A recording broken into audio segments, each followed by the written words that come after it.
Namastê, Hare Krishna, Krishna Krishna, Hare Hare, Hare Rama, Rama Rama, Hare Hare. Ó energia suprema de amor divina, desperta-me, eleva-me, envolve-me, protege-me. Hare Krishna, todas as glórias aos devotos reunidos, todas as glórias ao Mahamantra, todas as glórias ao progresso da evolução espiritual. Namastê. Muito bem, nós estamos continuando aqui, a gente vai fazer a sequência da leitura dos passatempos de Krishna, tá? Nós terminamos aqui estamos no segundo capítulo, né? O segredo dos passatempos de Krishna em Vraja, uma só verdade absoluta que aparece como dois. Nós vamos entrar nesse ponto agora, tá? Vou ler só o último parágrafo do último momento para a gente poder relembrar o que nós falamos lá atrás, né? Trazer de volta, né? Refrescar a nossa memória. Então,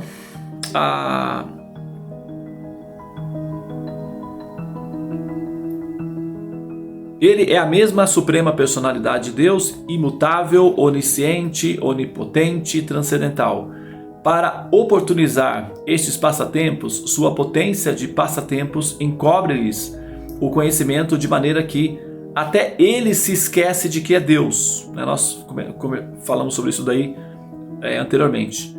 E absorve-se, né? E desse modo Krishna pode absorver-se plenamente em íntimas trocas amorosas com os seus devotos.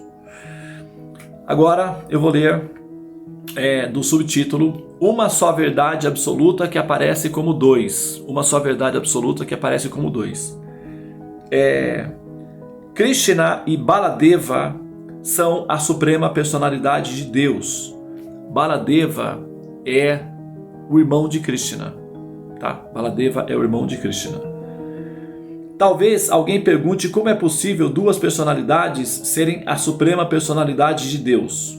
Devemos entender que, apesar de manifestarem dois corpos, Baladeva de fato não é diferente de Krishna. Ambos são um só. Krishna aparece no corpo de Baladeva, a encarnação cujo propósito é ensinar-nos como servir Krishna. Baladeva Prabhu, o somatório do princípio eterno relativo ao Guru, transmite todas as verdades e princípios eternos. Sendo assim, ele nos ensina a servir Radha e Krishna, ou seja, Krishna, acompanhado de sua eterna potência de prazer, a sua eterna potência de amor, Shri Radha. Krishna, a verdade absoluta, também cresce. Krishna e Baladeva agora apareceram em Vraja como menininhos de 1 ou 2 anos de idade. Nós, almas condicionadas, começamos nossas vidas como bebês e depois crescemos, virando crianças, jovens e adultos. Da fase adulta passamos à velhice. Krishna, porém, não passa por tais fases. Em seus passatempos eternos e imanifestos, ele é sempre um adolescente belíssimo. Nunca fica mais velho ou mais novo. Contudo, ao revelar seus passatempos no mundo material, ele manifesta todas essas etapas de crescimento a fim de aumentar o amor e a afeição dos devotos. Embora sejam a suprema personalidade de Deus, em Vraja, Krishna e Baladeva nascem nus e engatinham para lá e para cá com as mãos e os joelhos, como qualquer outro bebê. A mãe de Krishna chama-se Yashoda e a mãe de Baladeva chama-se Rohini. Às vezes, Krishna e Baladeva viam uma cobra e a pegavam. Presenciando aquilo, Yashoda e Rohini morriam de medo. Os dois meninos também gostavam de colocar as mãos nas bocas de cães selvagens, que de ferozes ficavam bem calminhos. Os dois aprenderam uma brincadeira divertida. Agarravam-se bem firmes no rabo de um cão ou de um bezerro para serem arrastados com amor pelos bichos. Outras vezes, Krishna e Baladeva seguravam os chifres de touros enormes e ferozes para brincar de lutar com eles. Assim, os animais se esbaldavam de êxtase com Krishna e Baladeva. Muito bem, então eu vou fazer alguns comentários acerca do que foi dito aqui, tá? Primeiramente, Krishna, na sua posição original no mundo espiritual, em Vrindavana, na Vrindavana original, Krishna, ele sempre permanece, na verdade, a idade máxima de Krishna, a aparência máxima de Krishna na Vrindavana original é a aparência de um menino, um jovem de 16 anos de idade, um adolescente. A idade eterna de Krishna é a idade de 16 anos, de 16 para 17 anos, né? Um adolescente. Tá? Então essa é a idade original de Krishna em Vrindavana, a idade máxima. Então se você agora, por exemplo, né, entrasse em Samadhi, entrasse online e pareasse com Vrindavana e pudesse, né, tivesse as senhas de acesso e pudesse entrar em Vrindavana, você veria Krishna com 16 anos de idade. Tá? Então essa seria aí a idade de Krishna. Agora, o que acontece? As diferentes faixas etárias, o bebezinho, a criancinha que engatinha, a criancinha que aprende a falar, o menino que está descobrindo, depois o menino peralta, que aí começam as peraltices mesmo a partir dos 7, 8 aninhos assim, vai até os, né? Aí não para, na verdade, né? Começa as peraltices. Então a peraltice de uma criança, a alegria, né, de uma criança descoberta, de inventar, de raciocinar, né, de fazer coisas, né, encantadoras. Por exemplo, quando a gente vê crianças assim de 8 anos, 10 anos de idade se apresentando, cantando, fazendo algum tipo de show, algum tipo de espetáculo, isso é extremamente encantador, né? Ver crianças, até assim sugiro que vocês eventualmente, para ter essas experiências assim, assistam, né, no YouTube. Eles têm lá playlists de crianças mirins, crianças cantoras. Eu me lembro, né, o Raul Gil, o apresentador de televisão, Raul Gil, ele gostava muito de apresentar crianças, novos talentos. Então, crianças cantando, ou crianças dançando, crianças fazendo coisas nessa idade entre 10 e 15 anos, ou 14, ou 10, ou 13 aninhos, essa idadezinha assim, ou de 7, de 8 anos para frente, são uma experiência mágica de ver, né, essas crianças realizando esses atos. Então, esse período, são diferentes períodos que, né, nos encantam a gente observar como é que elas manifestam os seus potenciais de consciência. E Krishna, quando ele aparece aqui nessa Vrindavana, que são duas Vrindavanas, uma Vrindavana original nunca deixa de ser, ou nunca é transferida, permanece lá na original. A Vrindavana que se expande e aparece nos diferentes planetas onde há assim, almas em treinamento. Então essas expansões de Vrindavana são as chamadas Bhumi Vrindavans, que significa Vrindavanas manifestas na Terra. É a Vrindavana terapêutica ou a Vrindavana didática. E ela serve para qual motivo? As almas estão evoluindo, progredindo, cultivando o desejo de entrar na lila, nos passatempos de Krishna. Por exemplo, aqui estamos nós. Eventualmente, né, algumas de nós, almas, se interessam por Krishna, né? Normalmente nós nos interessamos por Deus. Por quê? Nós estamos assustadas, amedrontadas, precisamos de ajuda. Então a gente se abriga em Deus e ficamos satisfeitas com isso, porque dá a sensação de segurança, dá a sensação de que nós não vamos deslizar aí para algum lugar terrível após a morte. Então a gente fica mais ou menos satisfeitos com a ideia de Deus, né? Agora, o que acontece? Quando a alma ela amadurece um pouco mais, ela então vislumbra a possibilidade de que não há a necessidade de fazer a manutenção dessa preocupação, porque isso já está incluído no pacote daquelas almas que se tornaram amigas do Supremo, ou que se absorveram plenamente num relacionamento pessoal amistoso de amor, né, ao Supremo. E isso permite com que a alma deseje viver na sua situação eterna e dentro de uma lila com a pessoa suprema. E lila, nós queremos entender como lila, nós entendemos como lila um relacionamento pessoal. Um relacionamento pessoal. É claro que para se chegar, né, a esse ponto, é preciso, evidentemente, que essa alma, né, elaborada, essa alma purificada, já tenha conhecimento acerca das características pessoais dessa pessoa suprema.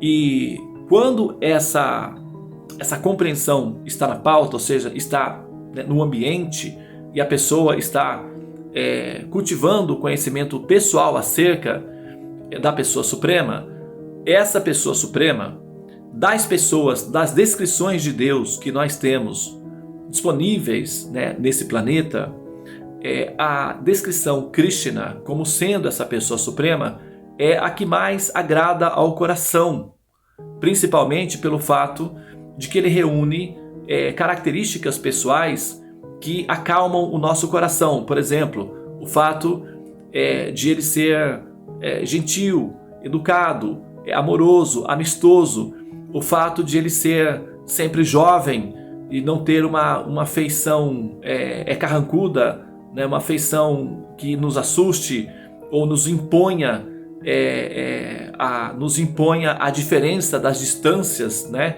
entre nós. O fato de ele ser uma pessoa semelhante, digamos assim, né, nos acalma, nos tranquiliza e nos permite pensar em nós mesmas como sendo relacionadas com Krishna de uma maneira que não há a necessidade de estarmos conscientes continuamente ou conscientes de que ele é a pessoa suprema. Ou seja, inclusive como está descrito aqui, quando a alma sente esse impulso, esse desejo de ter uma experiência de viver a lila com Krishna, então a ideia ou o conceito de que Krishna é Deus já automaticamente começa a perder força, ao ponto de que quando ocorre a experiência de amor por Krishna, a ideia de que Krishna é Deus já ficou completamente superada.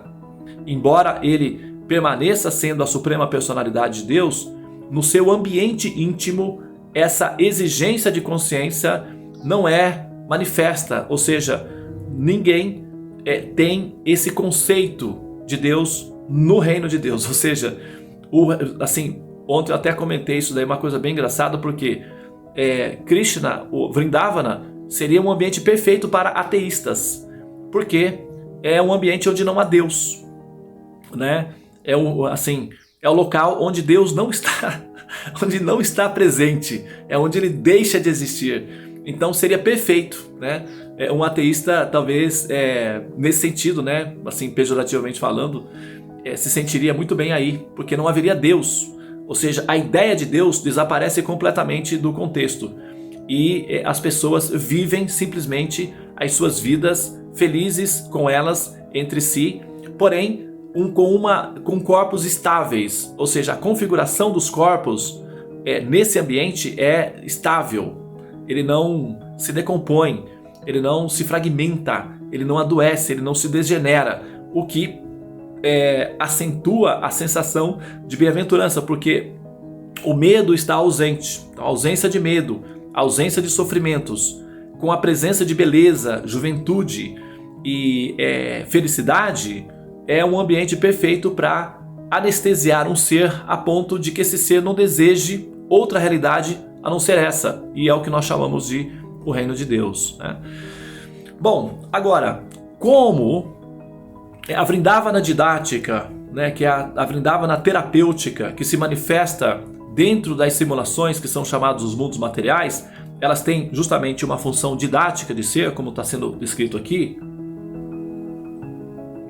Krishna, ele vai viver todas as etapas que nós vivemos, exatamente como nós passamos pelos processos. Krishna também vai passar por esses mesmos processos. Então ele vai nascer, a mamãe dele vai ficar grávida, vai ter o processo, né, do nascimento, a cerimônia de dar o banho, o primeiro nome. Depois Krishna vai amamentar, Krishna vai ficar no colo de Mãe Yashoda, ela vai ficar cantando para ele, eles vão ficar trocando, reciprocando êxtases amorosos uns com os outros. As mulheres amigas residentes de Vrindavana, que são almas elaboradas, almas purificadas, almas liberadas, que após muitas e muitas vidas tentando, se aperfeiçoando, alcançaram o estágio, né, bem-aventurado de nascerem como mães de Krishna em Vrindavana. Então essas mulheres que são mães de Krishna, elas então vão viver toda essa experiência de poder pegar Krishna bebezinho no colo, fazer carinhos nele, conversar com ele, brincar com ele, sentir o cheirinho de Krishna, o bebê Krishna. Então Krishna vai ser, né, ali a fonte de prazer, primeiramente para as mães. São as mães que desfrutam mais intensamente o primeiro contato com Krishna, porque um bebezinho combina mais com mamães. Então é aí, nesse ambiente, em que Krishna fica envolvido. Então ele passa de mão em mão. Todas as mães de Vrindavana vêm para a casa de Yashoda praticamente diariamente para ver o bebê Krishna, e todas querem pegar Krishna, todas querem sentir o cheirinho de Krishna. Então são as mamães que desfrutam o primeiro momento da lila, do relacionamento de amor com Krishna. Bom, depois Krishna, então nesse ínterim, lembrem-se, Krishna tem um irmãozinho, né, que foi mencionado aqui, Baladeva. Baladeva é o irmão de Krishna. Está sendo explicado aqui que o que acontece? Baladeva, ele é Krishna. Tá?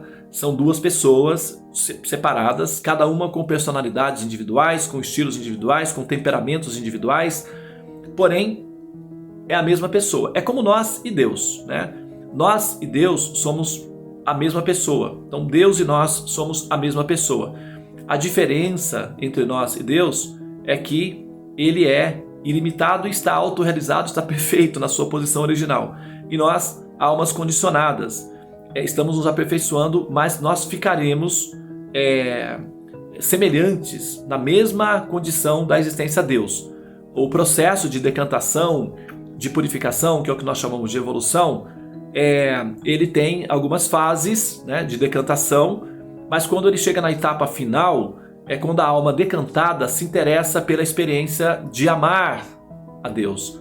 Para isso, é preciso de ter a logística que permitiria essa alma livrar-se das contaminações, das concepções distorcidas, enfim, dos separatismos, para que essa relação pudesse ser possível do ponto de vista da emoção, do relacionamento livres de preconceitos e simplesmente absortos na magia da existência a Deus. Não é preciso de algum conhecimento que permita com que a pessoa transcenda a ignorância e absorva-se no êxtase da magia do amor a Deus, né? Isso é uma decantação. É possível, a decantação dá um pouquinho de trabalho, porque nós estamos acostumadas à letargia, nós estamos acostumadas a,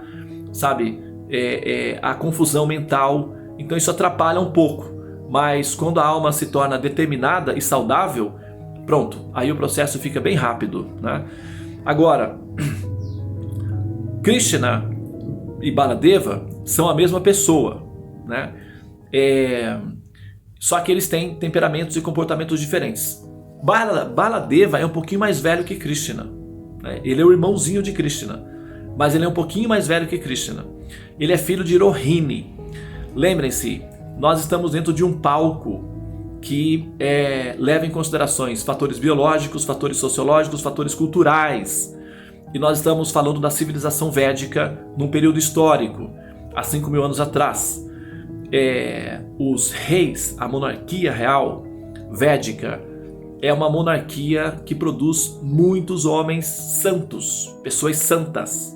Porque a monarquia védica, orienta o rei a se tornar um representante de Deus para a humanidade, mas não o Deus tirânico, malvado, cruel, que é sádico. Não essa é a ideia de Deus, tá? Que as pessoas têm por aí. Por isso que os reis que representam Deus agem como loucos, né? Tirânicos, porque eles, né, como eles representam Deus, então têm poder, e eles, como eles acham que Deus é uma pessoa meio tirânica, então eles agem como tirânicos também. Então não estou falando desse tipo de monarquia, eu estou falando da monarquia védica. A monarquia védica, os reis são ensinados desde criança que, ao assumirem o trono, eles passam a ser o representante de Deus para a população. Então eles têm que agir como soberanos, pessoas misericordiosas, compassivas e amorosas, e tratar os súditos como a extensão da sua família, seus súditos. Então as pessoas não podem estarem infelizes no reino, porque o rei deve mostrar-se a si mesmo como benevolente e preocupado com o bem-estar da sociedade. E tem que ser uma pessoa com hábitos religiosos puros, que inspirem os habitantes, os cidadãos comuns, a seguirem o Dharma ou a religião.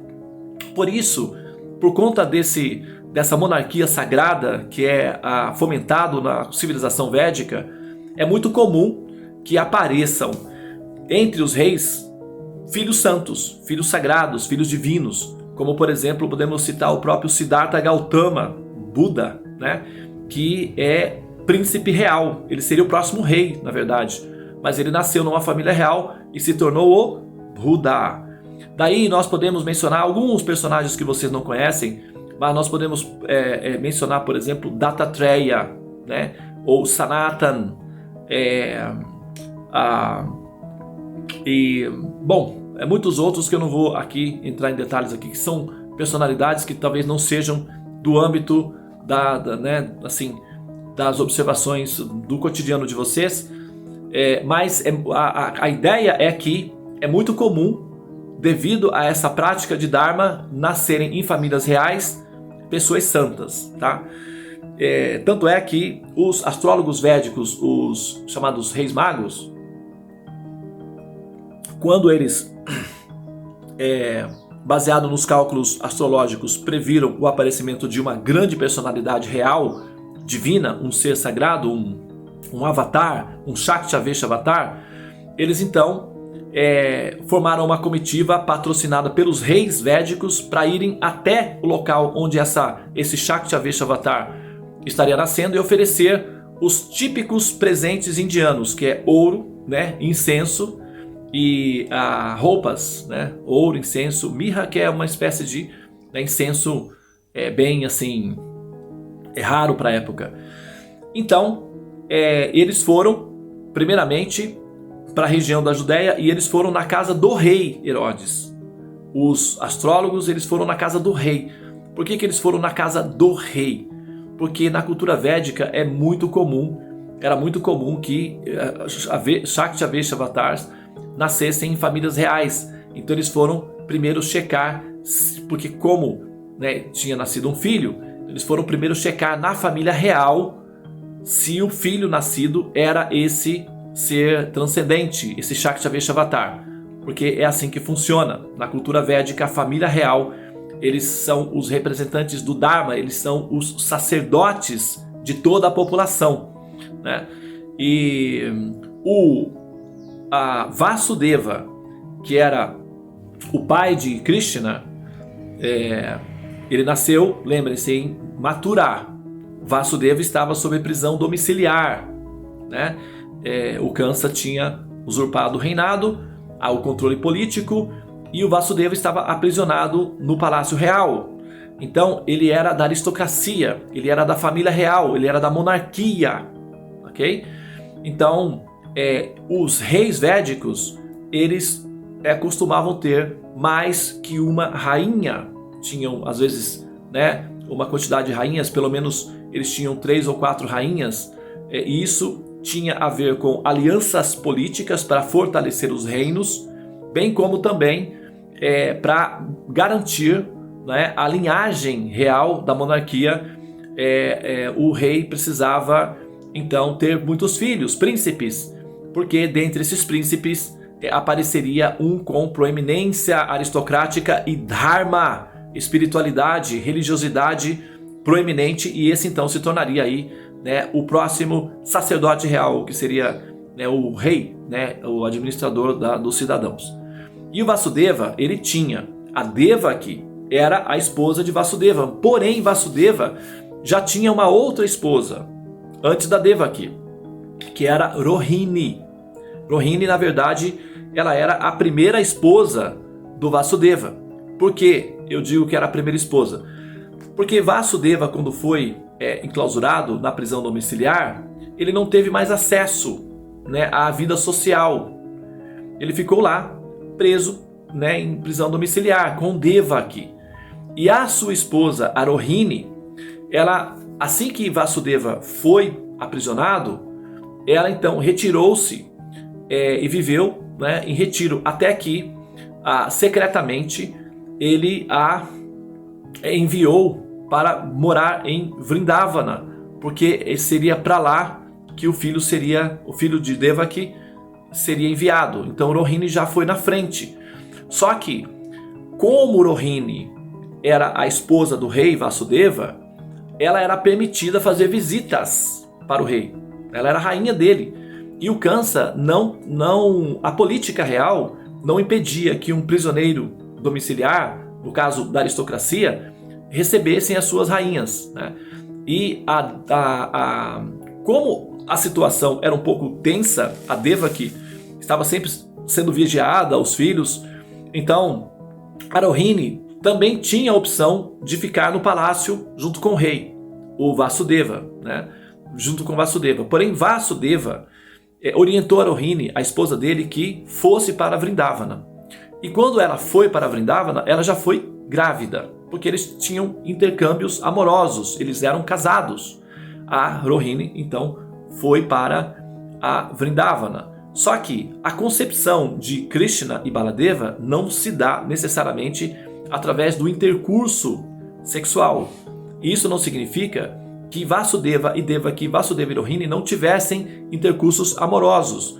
Os intercursos amorosos entre os pais são sagrados. Na civilização védica, o relacionamento sexual não é algo que a pessoa deva envergonhar-se ou deva se sentir constrangida por isso. Dentro do Dharma, o relacionamento sexual é tido como um ato sagrado de Dharma, de religião, porque vai aparecer filhos. Esses filhos deverão ser educados no Dharma e eles serão os próximos que continuarão o Dharma. Então o relacionamento sexual é uma experiência purificante, tido como um dos atos sagrados do ser dentro do Dharma. Então Vasudeva e Devaki tinham relacionamentos amorosos e eles, juntamente com Rohini, as duas rainhas ficaram grávidas assim, no mesmo período, basicamente, a Rohini um pouco antes, né? A Devaki, ela na verdade, ela teve muitos filhos. Então, Rohini viu muitas das gravidezes de Devaki, os filhos desaparecerem. Então ela tinha muito receio, muito medo de engravidar também. Mas, então, ela tinha os mantras, os pujas que ela realizava e o receio de que o filho dela também fosse eventualmente roubado por câncer. Então ela, assim que ficou grávida, assim que ela percebeu que ficou grávida, Rohini ficou grávida, ela então, estando em estado de tensão, assustada, com medo de que câncer fizesse algum mal para ela, Vasudeva a orientou que retirasse-se e exilasse-se em Vrindavana. Então foi isso que aconteceu. Ela foi na frente.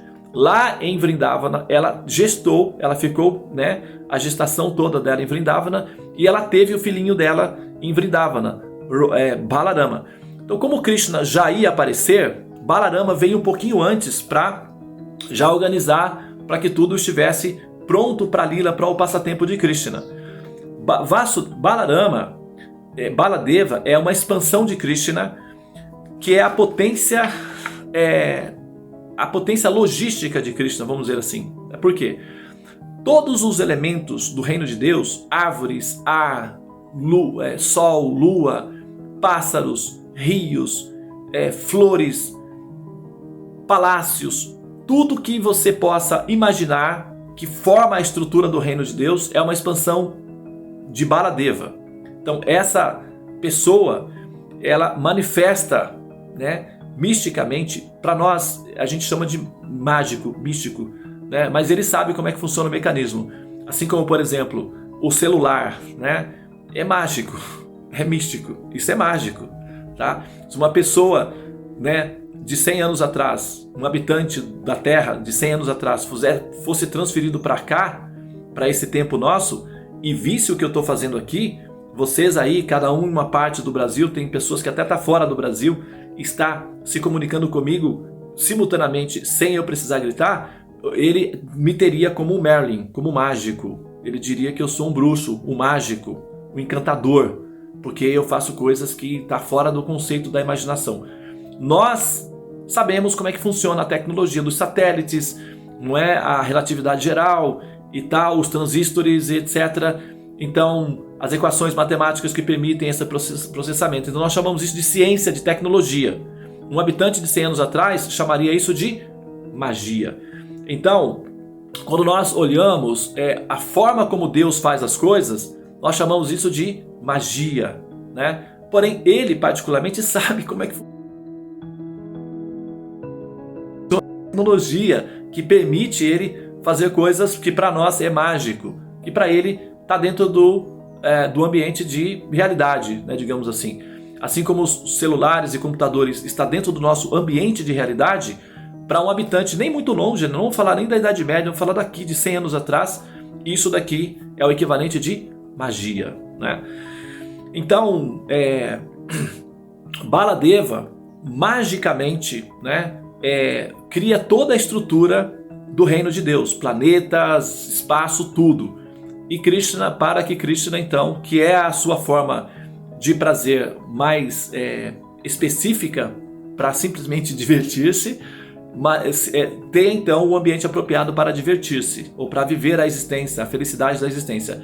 E o prazer de Baladeva é justamente cuidar de Krishna. Ele tem um sentimento de mãe de Krishna. O sentimento de Baladeva é um sentimento maternal, é de mãe de Krishna. Inclusive, uma mãe mais ou menos possessiva, meio possessiva, porque Baladeva, ele é extremamente preocupado com Krishna, né? É como aquele irmãozinho mais velho que não deixa o irmãozinho mais novo fazer nada, praticamente. Tudo que vai fazer tem que estar ali acompanhado de Baladeva. Então Baladeva, ele é a expansão de Krishna que cuida de Krishna. É como a Yoga Maya. Então Baladeva, ele se manifesta no ventre de Rohini, primeiramente. Rohini fica em estado de êxtase, fica confusa, mentalmente ansiosa, feliz e, né, naquela situação de tensão. Ela está grávida e é Baladeva que está no ventre dela se manifestando, é Vishnu, é Mahavishnu. Então Vasudeva fala para ela, vá para Vrindavana, fique em Vrindavana com o meu, eu acho que era primo, né? Nanda Maharaj era primo, alguma coisa assim, parente, né? Até me fugiu aqui o detalhe, quem sabe da próxima vez eu já trago esse detalhe pronto. Mas eles eram parentes, amigos, próximos parentes. Então Rohini foi para lá e ficou na casa da Yashoda, hospedada na casa da Yashoda, com Nanda Maharaja, teve toda a gestação de Baladeva lá, e Baladeva apareceu lá. Então ele cresceu, quando ele nasceu, Krishna ainda não estava no ambiente. Quando ele nasceu, a Devaki ficou grávida lá no palácio. Então a diferença era pequena, mas Baladeva é um pouquinho mais velho que Krishna, tá? Então é assim que Krishna tem um irmãozinho, que é Baladeva.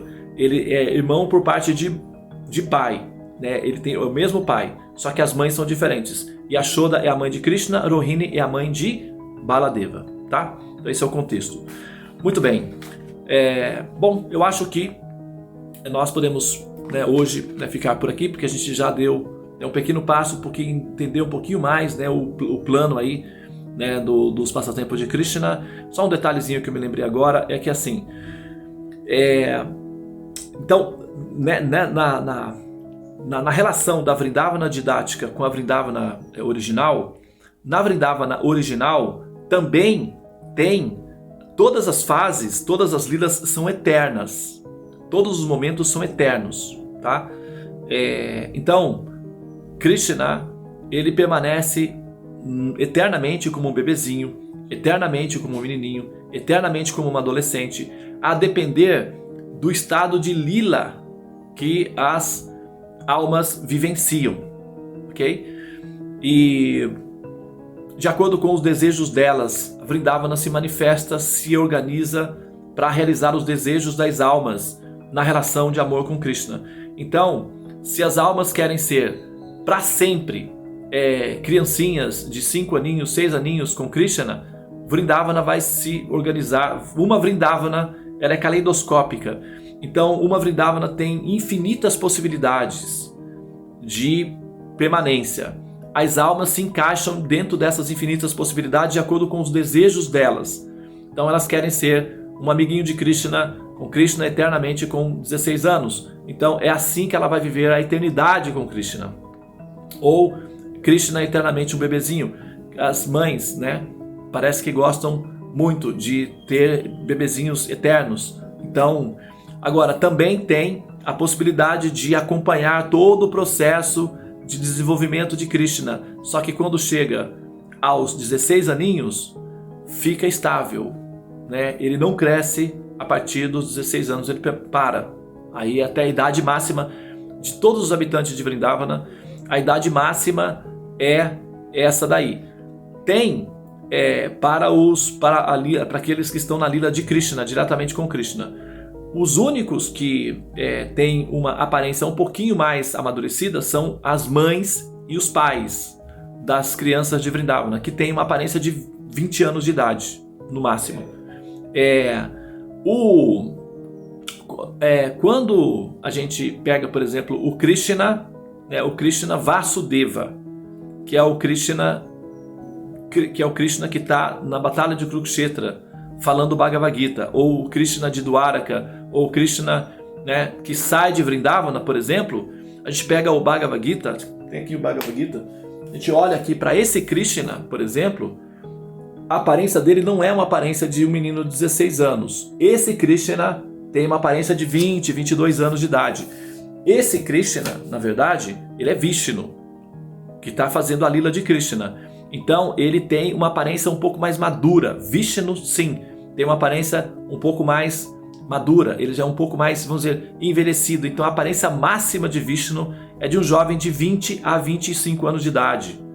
Que essa é a máxima idade que Vishnu se apresenta. Então ele é um jovem, tá? E Krishna, um adolescente. E os habitantes do reino de Deus não envelhecem para mais que isso daí. Então o efeito chama-se Nava Jovana, eternamente jovens, né? Nós temos essa esperança de sermos eternamente jovens. Quando a gente pensa, a gente fecha os olhos e pensa: quando eu era jovem, como eu gostaria de voltar a ser jovem. Na verdade, essa é a intuição que a alma tem, porque a alma é um princípio eternamente jovem. A alma não envelhece. Nós não envelhecemos. Os nossos avatars, que são as nossas simulações para aquisição de conhecimento, que é a terapia pela qual nós estamos passando, os avatars, eles envelhecem, eles entram em decadência. Os avatars, os personagens que nós vivemos.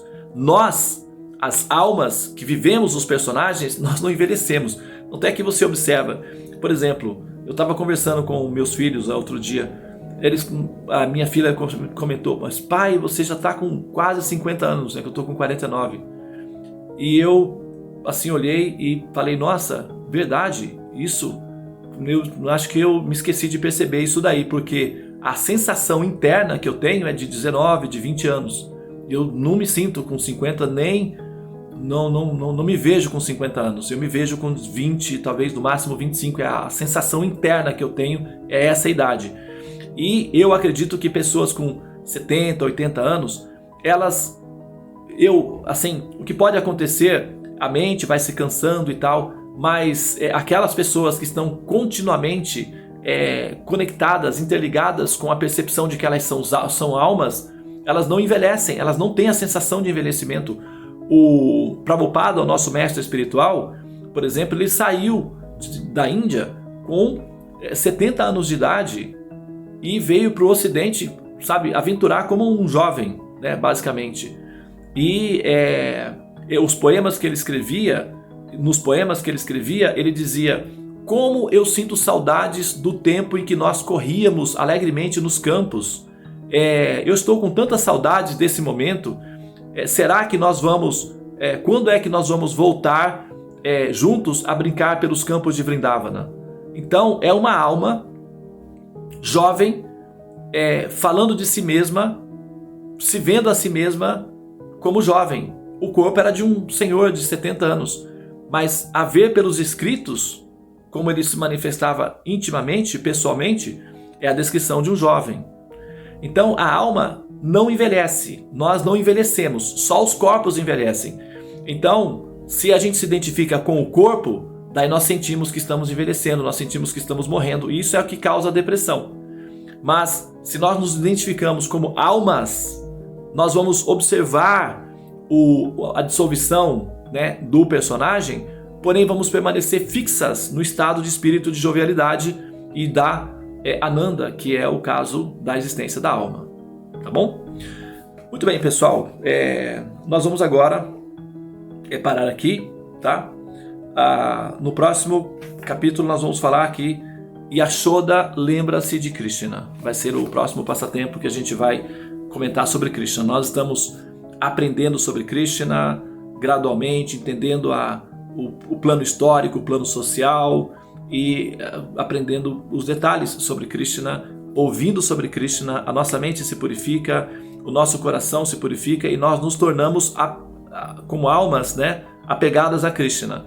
E a gente começa a ficar curioso ou curiosas em saber como é que eu seria se caso eu quisesse viver em Vrindavana com Krishna. Como é que seria? Krishna seria meu filho? Eu seria um amiguinho de Krishna? Eu seria uma namorada de Krishna? Eu seria uma babá de Krishna? Eu seria como eu gostaria? Como que Krishna seria comigo? Né? Ou como eu seria com Krishna caso eu decidisse por viver em Vrindavana a experiência da felicidade, do êxtase, dessa magia eterna? Seria possível para mim também? Então, quando a alma começa a conjecturar essas possibilidades, é porque ela já tem conhecimento de Krishna. Claro, né? Evidentemente, não tem nem como ela pensar esses assuntos se não tiver, esse primeiro contato com Krishna. E esse contato com Krishna só é possível através dos devotos que amam Krishna, tá? Dos devotos que têm amor por Krishna. É possível essa experiência de contato com Krishna.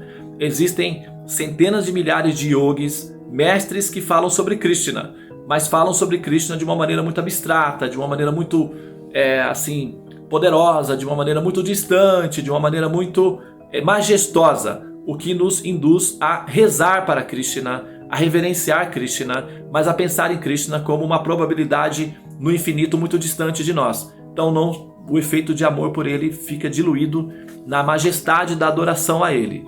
E o efeito de amor por Krishna se dá mais efetivamente no contato com devotos pessoais de Krishna. Tá? Então não tem problema estudar ou entrar em contato com todos os tipos de conhecimentos que enaltecem Krishna ou que descrevem Krishna. Krishna é como um pão de açúcar. Onde você morde é doce. Então qualquer coisa sobre Krishna é maravilhoso. Entretanto, caso o seu interesse seja a experiência propriamente dita de amor por Krishna, então você vai precisar de ouvir sobre Krishna de um Vaishnava, que são os Bhaktas de Krishna, ou os amantes de Krishna, ok? Muito bem, pessoal, obrigado pela atenção. Namastê, Hare Krishna, Krishna Krishna, Hare Hare, Hare Rama, Rama Rama, Hare Hare. Ó energia suprema de amor divina, desperta-me, eleva-me, envolve-me, protege-me. Hare Krishna.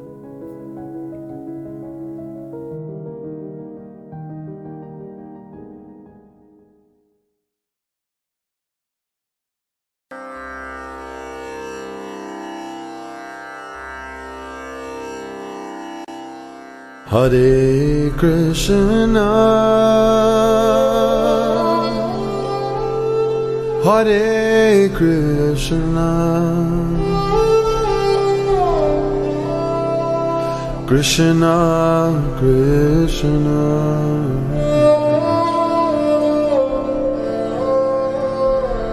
Hare Hare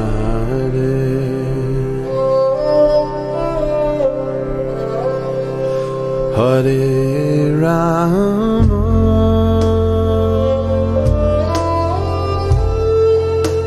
Hare Rama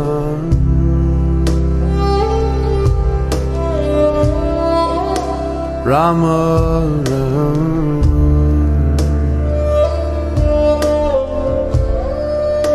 Hare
could become a great horseman and help free yourself and this world. Though only if you, in prayer, become sweet lovers.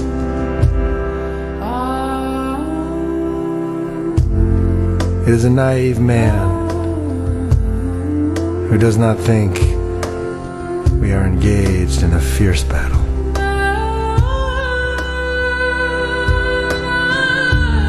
For I see and hear brave foot soldiers all around me going mad.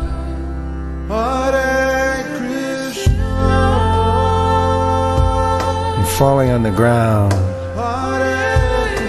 in excruciating pain. Krishna, Krishna. You could become a victorious horseman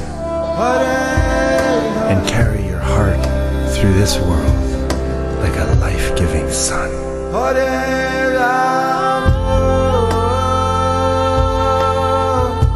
Though only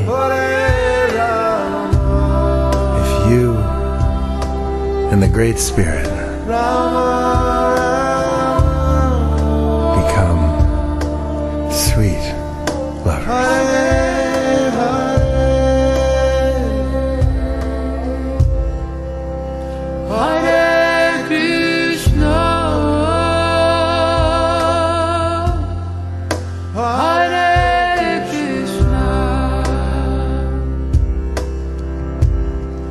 Krishna,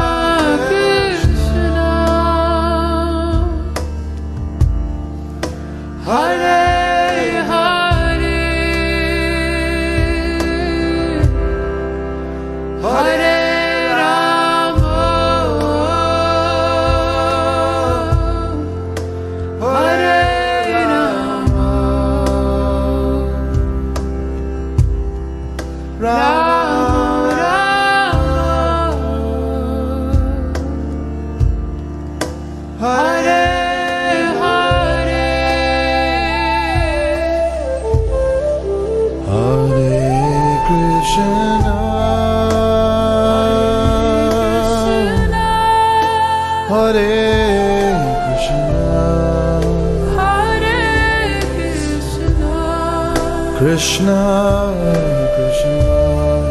Krishna, Hare Hare, Hare Hare Rama,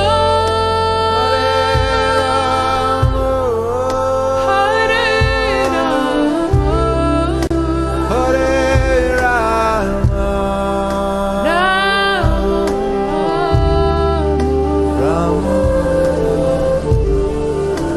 Hare Rama, Take us home, Benji.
Krishna, Krishna,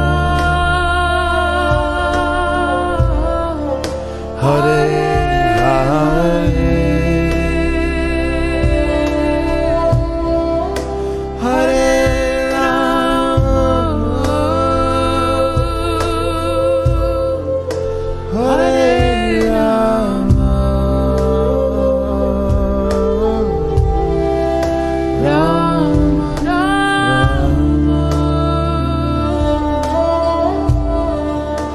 heartache.